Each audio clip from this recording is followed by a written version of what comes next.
These are the sights and sounds we're supposed to hear at a playground, but last night around 8, I heard a sound that I thought was a firecracker, but it sounded like it was really close by. A witness describes the scene at the St. Andrews Playground in Bedford-Stuyvesant, where a girl, 13 years old, was hit when somebody opened fire. A bullet entered her shoulder and pierced her lung as she sat on a park bench. That's what her mother told community activists today, but she did not want to speak herself. Other families here Stay with mommy. Have plenty to say. To think that people would, shoot at a playground where there's children is just insane. I'm sad, I'm scared, and I'm tired. I'm tired of hearing things like this happening. She should know her friend Jessica White died while shielding her children from stray gunfire in the Bronx in 2016. The gunman who killed her is now doing time for her death, but this latest shooting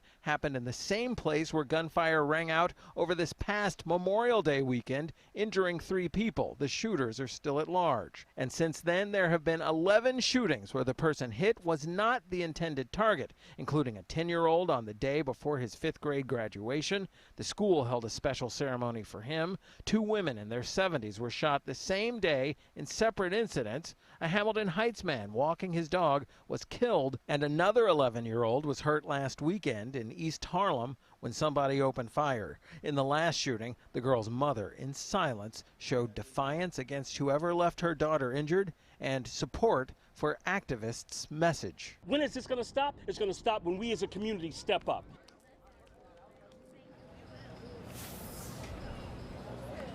And he says organizations like his, Advocates Without Borders, and this group, Save Our Streets, SOS Brooklyn, they say they've got to stand up, and more important, just tell other people to just leave the guns home. Meanwhile, in this particular case, you can call 800-577-TIPS if you have any information. All these groups are saying it is a good thing to come forward if you know anything.